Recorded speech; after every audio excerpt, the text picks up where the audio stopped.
extravasculares.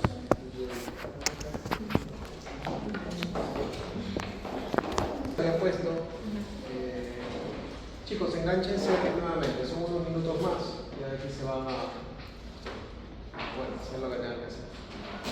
Oiga, son 3 fotos de la misma diapositiva, es de la anterior, antes del simulacro de temblor y todo. Bueno, ese es en el libro, pero sí, a ver, les voy a puntualizar.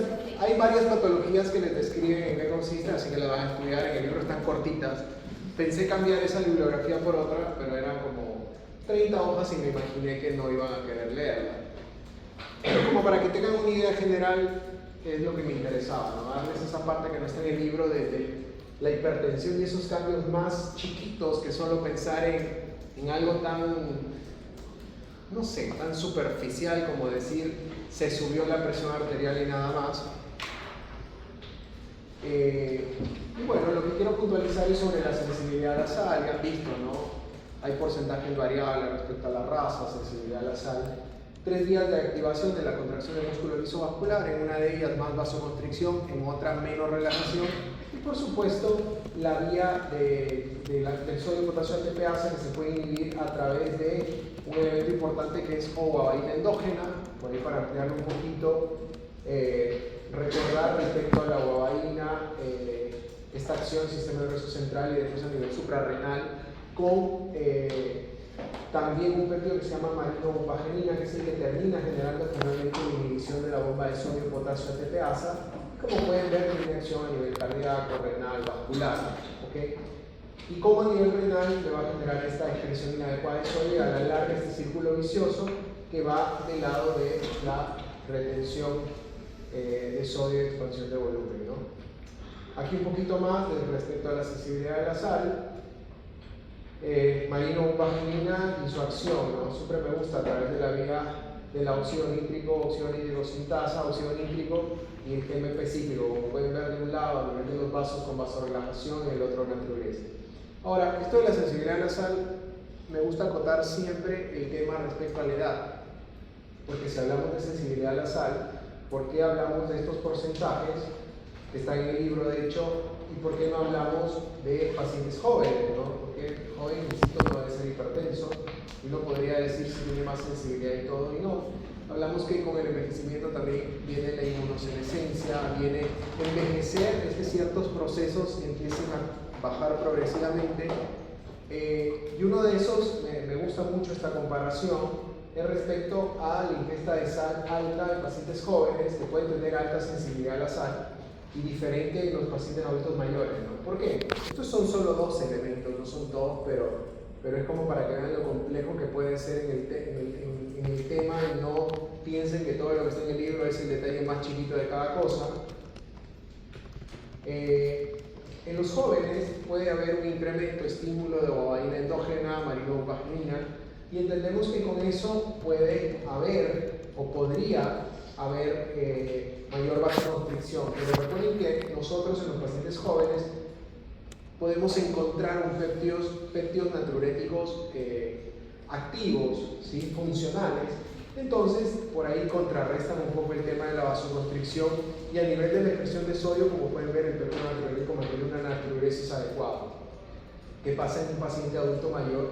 Uno ya puede encontrar variantes con ciertas alteraciones a nivel de péptido natriurético, ya no contrarrestan tanto lo de la excreción de sodio y puede estar disminuida, y como pueden ver del lado de la vasoconstricción podemos tener que falla en esta contraparte que hace el péptido natriurético y deja libertad a toda la acción que viene desde la guabaína endógena. Entonces, cuando uno ve solo esa línea, podemos entender diferencias respecto a la edad, ¿no? Entonces, esto va a dar mucho si es que sumamos rigidez arterial, compliance vascular y todo. Ya vamos viendo por qué el adulto mayor per se puede tener mayor asociación de riesgo para el desarrollo de hipertensión, diferente que en los jóvenes, lo cual no quiere decir que ese paciente joven tenga necesariamente todos son saludables.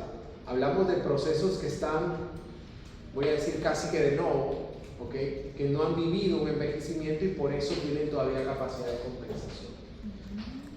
Después pueden ver lo de la parte renal, ya les dije un poco lo de la estenosis de arteria renal, la obstrucción ureteral genera aumento de la presión intersticial, trastornos hormonales sumamente importantes, desde la acción de catecolaminas, feocromocitomas, ¿no? Tumores productores de metanefrina, hiperaldosteronismo, si hay más aldosterona, evidentemente mayor reabsorción de sodio, también mayor hipertensión, ¿no? Cortisol, el eje glucocorticoide, también muy importante. En el caso de los pacientes con síndrome de Cushing podemos encontrar estas alteraciones, ¿no? Trastornos neurológicos, algunas de las cosas que tienen que revisar, y por supuesto, como para acotar un poco respecto a síndrome metabólico y hiperinsulinemia, esta gráfica me gusta de los mecanismos que intervienen en hipertensión o como causa de hipertensión, solo hablando de obesidad, para ver que todos tienen sus elementos, no hay un hipertenso secundario, no se comparan todos, ¿no? Entonces aquí vemos desde la parte del aumento de esos a nivel central, aumento de la leptina, de la propia melanocortina, y si se dan cuenta hay este trípode que siempre hablamos, hablando del sistema nervioso central, la activación de renina, angiotensina, aldosterona, el eje mineralocorticoide y por supuesto mayor reabsorción de sodio a nivel renal. Y miren cómo estos cambios a nivel de las resistencias arteriolares aferentes pueden generar hiperfiltración también en el paciente como aumento de la obesidad visceral y por supuesto a la larga llevarme a hipertensión, ¿no? Son algunos de los mecanismos. Rápidamente y sin cerrar mucho, ya que entiendo que mientras había este tema de la alarma fueron al baño, vamos a hablar de algunas valvulopatías, ¿sí? Para quedarme a la par de ustedes, igual que con los chicos del otro grupo. Voy a mencionar un poco sobre valvulopatías son izquierdas, ¿no? Algunas cosas importantes dentro de lo que tendrán que leer, ¿okay? Primero hay que recordar que cardiopatía valvular es hablar de válvulas, ¿no? Tenemos válvulas auriculoventriculares, tenemos válvulas sigmoides. En este caso me voy a enfocar un poco en el corazón izquierdo, ¿ok? Recordar que al hablar de valvulopatías siempre van a encontrar esa palabrita que se llama soplo, y que el soplo habla de procesos o flujos turbulentos que se den de paso de sangre a través del corazón o en grandes vasos, ¿no? Esto es más o menos lo que uno puede encontrar en los diferentes tipos de valvulopatías, ¿ok? Y esto que ven de azulito es la expresión de... No importa, imagínense.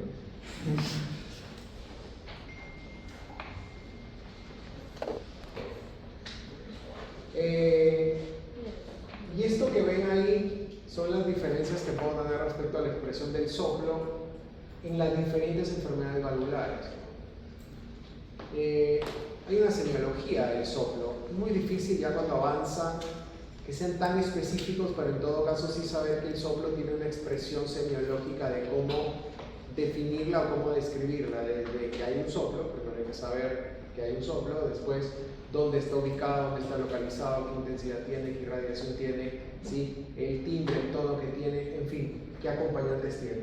Esto que ven ahí son los diferentes o algunas manifestaciones del soplo. ¿Y por qué hablamos del timbre y las características y el carácter del soplo? Porque miren que este es parejito, este como que sube y baja, ¿ok? Este sube y baja, ¿se dan cuenta? Un poquito más adelante, sístole y diástole, ¿no? Y vamos a conversar un poco de por qué se produce. Y lo primero que vamos a hablar es de la estenosis valvular aórtica. Cuando hablamos de la estenosis aórtica tenemos diferentes causas, probablemente la degenerativa en adultos mayores, lo más frecuente, esto es en el libro. Hay síntomas característicos no patognomónicos.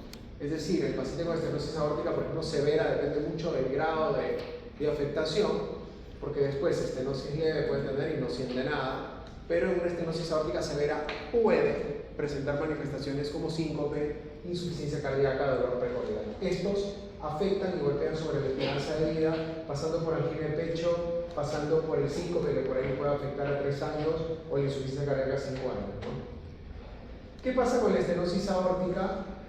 Bueno, como ven, el tamaño. Hablamos de reducción del tamaño. ¿Alguna duda por allá? ¿Duda seguro? Sí. Estamos en valvulares, ojo, estamos hablando de hipertensión, hay algunas cosas que tienen que revisar de hipertensión, otras que sí me interesaba darles porque no estaban en el libro. Y acá les voy a puntualizar un par de cosas respecto a valvulares.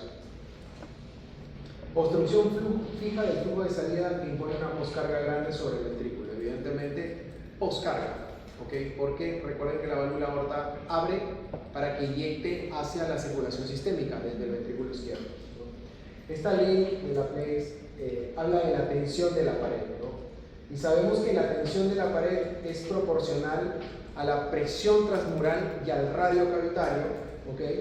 Pero a su vez es inversamente proporcional al grosor de la pared, ¿ok? Esta es una ley que se cumple y es la razón por la que puede haber hipertrofia concéntrica y excéntrica, ¿no? En estos pacientes con estenosis aórtica vamos a tener hipertrofia concéntrica, recuerden que algo de eso les dije, ¿no? Y esta hipertrofia concéntrica se da como una forma de reducir el aumento en la tensión de la pared, ¿okay? Esa es su forma de contrarrestar este aumento de la tensión en la pared, ¿no? Esa es la respuesta a la sobrecarga. Recuerden, aquí estamos hablando de sobrecarga de presión, no de sobrecarga de volumen. Entonces, esa respuesta, ¿cómo se da? A través del aumento en el grosor de la pared. Va a aumentar significativamente el grosor de la pared del ventrículo izquierdo. En un dato interesante, aumenta el grosor, pero mantiene relativamente estable el radio de la cavidad, ¿no? Entonces, esto es un dato importante, son cambios compensatorios. Se replica mucho el sarcómero y permite, ¿no? Como que más grosor, radio normal, pero es una forma de contrarrestar ese aumento de la tensión de la pared, ¿no? Por eso tenemos hipertrofia concéntrica. Si lo queremos esto representar, esto que ven abajo es el ciclo cardíaco, ¿okay? Desde la parte de contracción isovolumétrica, eyección, relajación ventricular isovolumétrica, llenado ventricular y nuevamente sístole auricular, ¿no? Y ahí empezamos otro ciclo, todo se va dando acá, ¿verdad? Llenado ventricular, sístole auricular y vamos. El paciente con estenosis aórtica va a tener un problema o va a tener una dificultad cuando bombee o cuando se llene el ventrículo. Cuando bombee, ¿verdad? ¿Por qué? Porque van a tener una compuerta semiabierta, no abierta como quisieran. No va a ser un problema cuando se llene, porque cuando se llene, siempre digo, está cerrado además. Está cerrado, entonces realmente no genera una gran dificultad. Es cuando bombee. Entonces la dificultad la va a presentar acá. Por eso estos pacientes, la turbulencia y todo se va a dar justamente en la fase de eyección ventricular. Y por eso el soplo que presentan los pacientes con estenosis aórtica es un soplo sistólico, pero con un detalle importante, con una característica importante, que es un soplo crescendo y decrescendo, ¿okay? Es un soplo eyectivo que no empieza justo al inicio de la sístole, porque al inicio, si lo queremos ver así, empieza con la contracción isovolumétrica y ahí no va a haber el problema, ¿okay? Por eso ven que en la gráfica el soplo, ¿sí? Esto que ven acá rojito, empieza un poco más adelante, ¿ok? Empieza por acá, ahí empieza el problema. Los pacientes con estenosis aórtica entonces van a tener cambios de presión, también, pero solo para que lo recuerden, estenosis aórtica, cambios de presión, ¿no? Isovolumétrica, eyección, relajación y todo lo que tiene ventricular, cambios a nivel de la presión, no en el volumen. Ya se van a dar cuenta, en la regurgitación aórtica, esta gráfica está desplazada significativamente de B a A', porque va a necesitar, vamos a estar hablando de un llenado mucho más, hablando de volumen, sobrecarga de volumen, ¿okay?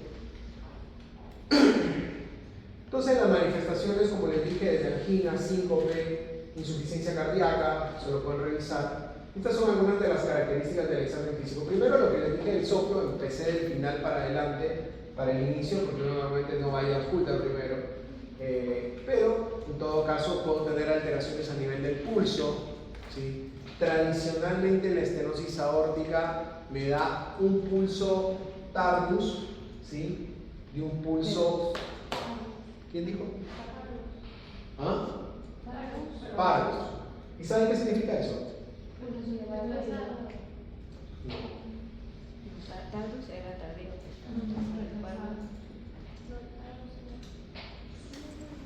O sea, se disminuir. Ok, eso no lo tienen por qué saber, pero se los pongo sobre la mesa. No tiene que ver con más lento, porque eso es bradifilia, ¿no? Hablando del pulso. Más lento, más frecuencia más baja es otra cosa. Hablamos de amplitud, ¿ok? Cuando vean semiología, o sea, es que les gusta estudiar full. No se ríen, ustedes mismos se ríen. Yo digo estudiar full para motivarlos y se ríen. Cuando uno revisa la semiología del pulso, uno no solo ve o no evalúa solamente frecuencia, uno evalúa frecuencia, amplitud, ¿sí? Uno evalúa la velocidad, no solo cómo sube y baja, cuánta altura, cuánta amplitud hace, sino qué tan rápido lo hace, ¿no? Entonces esas son las características que le da tanto el Magnus, ¿sí? O el Tardus, el Celer, que es obviamente aquel que sube y baja rápido, ¿sí? Por eso tienen Parvus y Tardus acá, solo para que lo tengan ahí en la cabeza. No tiene que ver con frecuencia del pulso, tiene que ver con las características del pulso.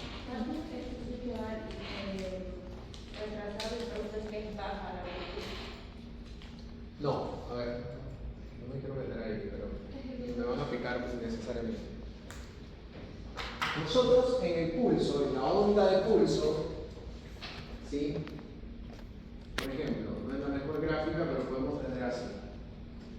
Tú puedes tener esto, puedes tener que llegue a la misma amplitud, pero con una meseta más ancha, ¿okay? Así como puedes tener esto, que sea cortito, hablando de la amplitud, de la altura, pero que igual sea rápido, como puedes tener que sea cortito y que también sea ancho, digamos. Entonces, característicamente, Magnus, Parvus, Celer, Tardus, ¿no? Que tienen relación tanto con la amplitud como la velocidad de la subida como la velocidad del recorrido de la subida y la bajada. Generalmente, ya que me preguntaron, por eso les digo, eso no les puedo pedir que ya lo sepan, pero cuando lo lean, ¿por qué tiene un trazo carotídeo disminuido y tardío? No significa que está con la frecuencia baja. Es disminuido, esa altura que les digo, y tardío en su recorrido. ¿Okay? ¿Me explico? No es de frecuencia. En cambio, la regurgitación aórtica, que es de sobrecarga de volumen, si hablamos de volúmenes grandes, es un paciente que yo siempre digo es un paciente hiperdinámico, un paciente que maneja volúmenes grandes y el bombeo sobre volúmenes grandes y todo. Entonces, este paciente tiene un ascenso rápido, aquí dice trazo disminuido y tardío. No, acá el trazo es rápido, ¿sí? Con alta amplitud. Es Magnus y Celer, es lo característico de la regurgitación aórtica severa, no de toda la regurgitación, lo mismo que no de toda estenosis aórtica, por eso es un error. Pensar que en un paciente que tiene estenosis aórtica leve, le voy a tocar el pulso para ver si hace, no va a tener nada, porque necesitan tener cambios severos. Yo he visto a pacientes severos que aún así no tienen estas manifestaciones, por si acaso. ¿Okay? Ok, acá este paciente tiene una obstrucción fija, está muy bien. Siempre hay que pensar que el soplo se oculta en estos pacientes con estenosis aórtica mejor en las bases cardíacas, en los zonas de ocultación de las bases. Ustedes tampoco han visto semiología. ¿Cuándo ven semiología? No, ya lo supiera. Lástima, no ven conmigo, si ya lo supiera. Pero en todo caso, nosotros tenemos, para auscultar el corazón, tenemos las zonas de ocultación cardíaca, las áreas de ocultación cardíaca, tenemos aórtica, pulmonares, tricuspidia, mitrales. accesorio de... Ah, ya se lo sabe. Se lo sabe, ¿no? Medio lo has escuchado. Está bien. Entonces, porque así es como uno oculta, yo digo, en la parte, es cuando uno demuestra como médico que está bien educado, ¿no? No es ir y poner el estetoscopio. Yo cuando veo que alguien va y pone el estetoscopio, me digo a ver qué suena, uno se da cuenta que no sabe nada, ¿no? Entonces, generalmente, por eso y por anatomía, se considera que los sonidos o los sonidos de la base responden a aorta y a pulmonar. Entonces, todo lo que es la ocultación, por ejemplo, de la aorta es mejor a nivel digamos, todo lo que es aorta se irradia mejor, se oculta hacia el cuello, ¿ok? Hay que ocultar siempre cuello, uno siempre puede ocultar cuello y encontrar, y también en zonas de vértices. Por ahí en estenosis aórtica, uno lo puede ocultar en cuello. La regurgitación aórtica siempre irradia mucho al cuello, dependiendo del grado de regurgitación y de la hiperdinamia. También puedo tener auscultación en región interescapular, ¿no? Pero eso es la historia. Este soplo entonces es crescendo y decrescendo, subida y bajada, ¿no? Porque es justo en esa fase eyectiva. Ya van a ver que el soplo de regurgitación mitral es también sistólico, entonces uno se puede confundir. Pero el soplo de regurgitación mitral es esa imagen que les mostré que es toda homogénea, desde el inicio de la sístole. Ya les voy a explicar por qué, para que no se confunda. Este es un soplo mesosistólico. ¿Saben qué es mesosistólico? En la mitad, ¿no? El soplo, para el que no lo sabe, semiológicamente hablando, los soplos tienen una disposición por tercio, proto, meso, tele, o los sistólicos sistol. Entonces, por eso este es mesosistólico, por lo que les dije. Empieza en la parte de la eyección ventricular, no desde la contracción isovolumétrica, porque ahí es dependiente del cierre mitral. Entonces no pasa nada. Cuando ya necesito que se aperture la válvula aorta, ahí es cuando me da el problema. Por eso es mesosistólico. Un soplo eyectivo. Cuando hay pacientes que envejecen y por ahí por envejecimiento tienen una válvula más esclerosada, más calcificada, no suelen tener tanta signología. Pueden tener un soplo de menor intensidad que no irradia al cuello, ¿okay? Pero también está dentro de la estenosis, ¿no? Bueno, y en regurgitación aórtica aguda crónica, eso lo pueden revisar, hablamos mucho de hiperdinamia aguda crónica. Aquí hablamos de sobrecarga de volumen, hay una gran replicación de los sarcómeros, y como pueden ver, acá, perdón. Que sí era la que tenía replicación, es que en una decía replicación en paralelo, que era la... Pero esa es estenosis aórtica. Y esta de aquí era replicación en serie. De los pacientes con regurgitación aórtica. Cambian estenosis y regurgitación, no se confundan. No hablamos de ubicación del soplo, hablamos hablando de aorta, estenosis y regurgitación, es porque hemos mencionado de las dos, para que no metan todo en un solo saco, ¿no? Bueno, grandes volúmenes ventriculares, como pueden ver acá hay un dato importante, ¿no? Justamente como dijo su compañera, hay alargamiento de las fibras, ¿no?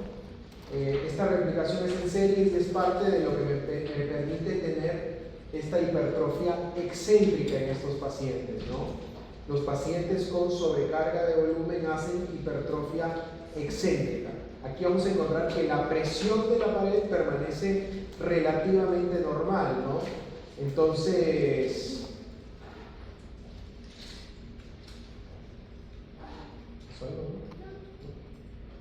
aquí vamos a encontrar que la presión a nivel de la pared permanece relativamente normal. Por ahí este aumento de la tensión se va, digamos, a justificar a través de esta hipertrofia excéntrica, ¿no? Uno puede pensar, el paciente con regurgitación aórtica sí necesita mayor espacio. Es un paciente que tiene una cavidad grande porque necesita manejar el volumen que va, o el volumen que viene desde el remanente de regurgitación y el volumen que va desde el llenado ventricular.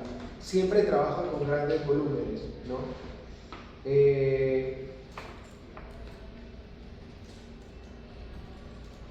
Cambia un poco la gráfica y esto es lo que les decía antes. El cambio, ¿no? Aquí hablamos de volumen, sobrecarga de volumen con un desplazamiento hacia la derecha de la gráfica. Y estos pacientes no van a tener un problema para la inyección como tal, ¿no? Su problema va a ser para el llenado. Ahí hay turbulencia para el llenado del ventrículo. ¿Por qué? Porque ya inyectó, salió la sangre, todos felices, pero ahí la válvula necesita hermetizar y cerrar para que quede cerrado acá y se produzca ya el llenado nuevamente del ventrículo, ¿cierto? ¿No?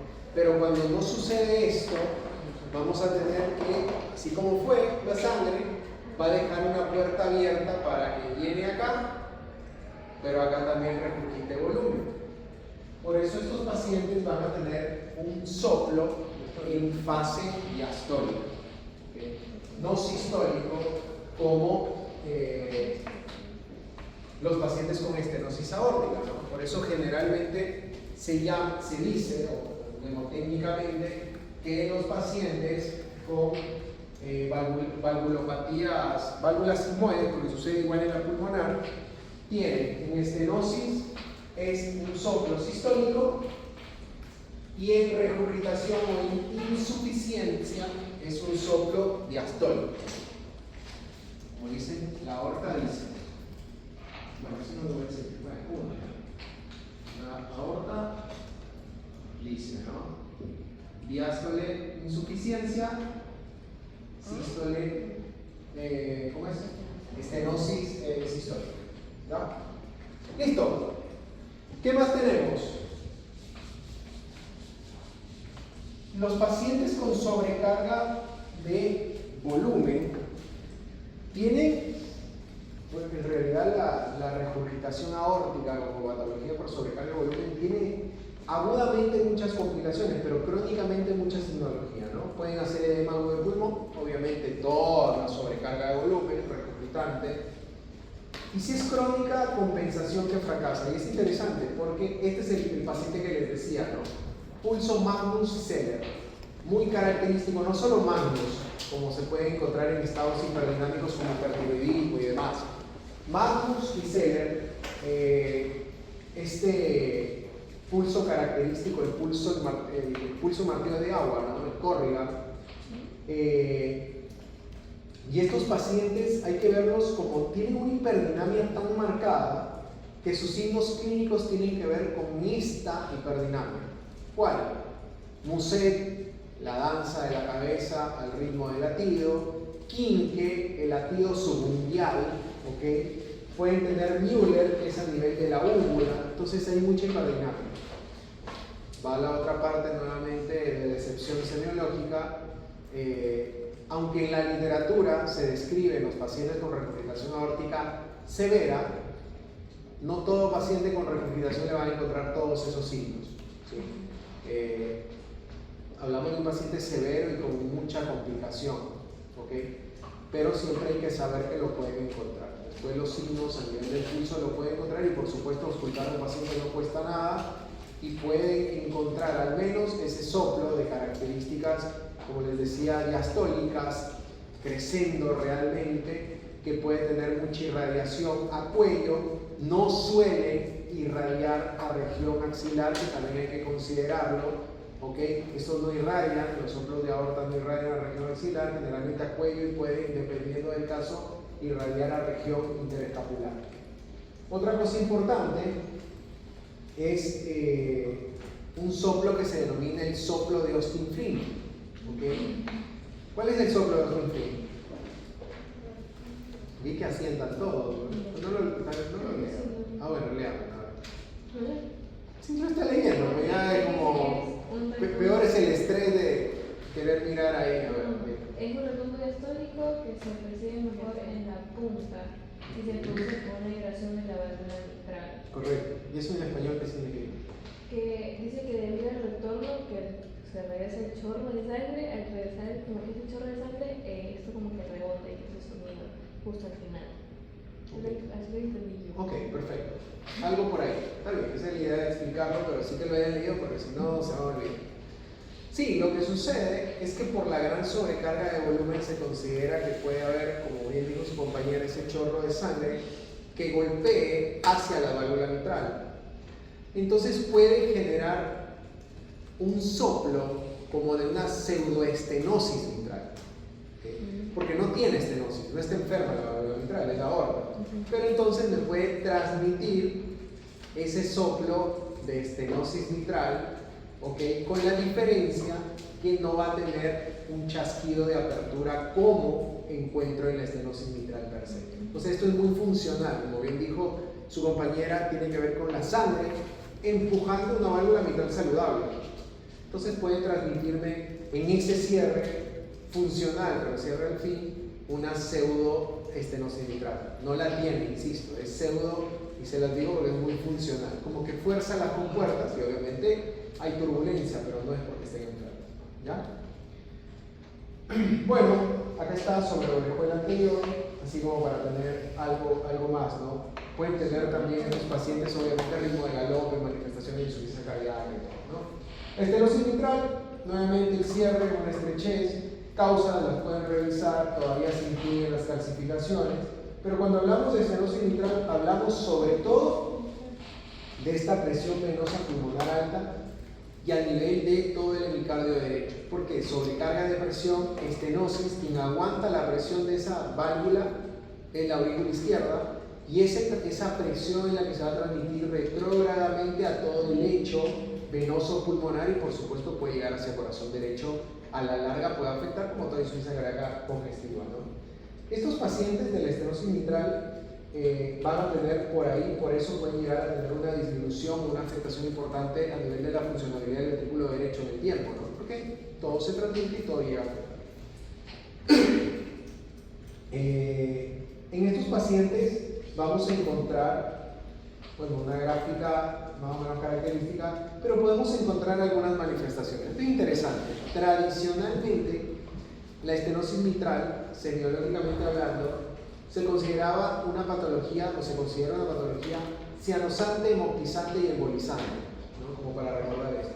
¿Por qué? Cianosante desde la falta de oxigenación, embolizante porque pueden generar grandes aurículas por el tema de la sobrecarga de presión, puede la aurícula dilatarse, y donde la aurícula se dilata puede generar trastornos del ritmo y por supuesto riesgo de fibrilación auricular, que es una arritmia altamente formadora de coágulos y altamente embolígena, ¿okay? Entonces, embolizante, y del otro lado hemoptizante, porque toda esta transmisión de presiones a través de lechos venosos o capilares pulmonares puede generar injuria vascular y a la larga hemoptisis. Esto en pacientes con estenosis mitral severísima, ¿okay? Yo nunca he visto un paciente, y he visto mucho paciente, pero nunca un paciente con todas estas características, solo para que hagan el contraste. Pero desde el punto de vista clínico, fisiopatológico, es importante que lo conozcan y sepan por qué, ¿no? Ahí están las respuestas al por qué la hemoptisis, por qué pueden hacer dificultad respiratoria, a por qué pueden tener arritmias, la aurícula se dilata y por supuesto el tema neurológico, que no es menor, que no se debe descartar, ¿no? Ok, ¿qué encontramos en el examen físico? Turbulencia siempre. Lo característico es el soplo. Este soplo ya no va a ser sistólico, va a ser diastólico. Como pueden ver, con un chasquido de apertura protodiastólico. Existe este característico chasquido de apertura y posterior el soplo del proceso diastólico a través de esta válvula mitral estrecha. ¿Ok? Recuerdan que antes les dije... Ay, perdón. No, yo tengo una consulta. ¿Se acuerda que yo hablé con usted lo del hueso? Ay, sí. Solo una o dos diapositivas que quedan. Bueno, les estaba hablando de la estenosis mitral que antes mencioné sobre Austin Flynn. Su compañera hizo la aclaración. Cómo hablamos de Austin Flynn de regurgitación aórtica y que puede generarse un soplo de características diastólicas, de características mitrales, que se da por este cierre funcional de la válvula mitral. Bueno, esa es la diferencia con esta estenosis mitral, ¿no? Encontramos, sí, el soplo, el retumbo diastólico, pero con un chasquido clásico de apertura, ¿no? El chasquido también depende de que estas válvulas estén móviles, ¿no? Cuando están calcificadas, muy calcificadas, pueden no tener el chasquido porque ya son como con puertas que no hacen la característica del sonido, ¿no? Y después regurgitación mitral, nuevamente aguda crónica, hay causas, pero iremos un poco a la fisiopatología. En el caso de la regurgitación mitral o de la insuficiencia mitral, también hablamos de sobrecarga de volumen. Esta sobrecarga de volumen también llega al ventrículo izquierdo, no es solamente para la aurícula, aquí sí cambia, ¿no? En la estenosis mitral, mucha presión, aurícula y el ventrículo hipoplásico, sí, limitado al flujo que le quiera dar la aurícula. Aquí en regurgitación mitral no, regurgitación, pasó la sangre, pero volvió. Pero después vuelven volúmenes más grandes sobre ese ventrículo, entonces siempre va a trabajar con grandes volúmenes. Es una compensación parecida a la larga de lo que sucedía en la regurgitación aórtica, ¿no? Entonces, estos pacientes miren que la gráfica de volumen-presión también es muy parecida como la de regurgitación aórtica, grandes volúmenes, y lo que puede presentar es también edema, ¿okay? Con el aumento rápido de las presiones capilares pulmonares, grandes volúmenes, puede tener fatiga, palpitaciones, también puede haber un agrandamiento auricular por sobrecarga de volumen, pero teóricamente menor que en el caso de las estenosis mitrales, que se consideran hasta de megaaurículas. Y lo característico es el soplo holosistólico. Miren cómo aquí ya parte de acá todo parejo, no es creciendo y decreciendo como la estenosis mitral, que empezaba un poquito más adelante, que era mesosistólico, sino acá crece desde acá, incluso puede llegar a borrar el primer ruido cardíaco, ¿no? Justamente porque el problema empieza desde ahí. Puedo tener insuficiencia cardíaca, ya vimos que todas las valvulopatías pueden llevar a insuficiencia cardíaca, todos los síndromes coronarios pueden llevarme, o los síndromes coronarios pueden llevarme a insuficiencia cardíaca. Ya vimos que la hipertensión mal controlada puede llevarme a insuficiencia cardíaca, así que eso siempre hay que tenerlo en consideración. ¿Okay? Chicos, la siguiente clase vamos a hablar de asma y POP, asma y EPOC. ¿Okay? Igual ya estamos en el camino de alguna lección de esas rápidas, yo las tomo en 5 minutos, 4 preguntas, 1 minuto por pregunta, escriben y se acabó. Pero sí, de verdad, no son una lección de 40 minutos, 2 minutos por pregunta, les dicto, llenan, escriben y se acabó. Así que en la siguiente clase ya vayan teniendo su hojita ahí lista para que al momento de que digas en la hoja no tenga que escuchar esos cuadernos siendo agredidos violentamente, donde la ruptura de hojas es masiva, ¿no? Traigan una hojita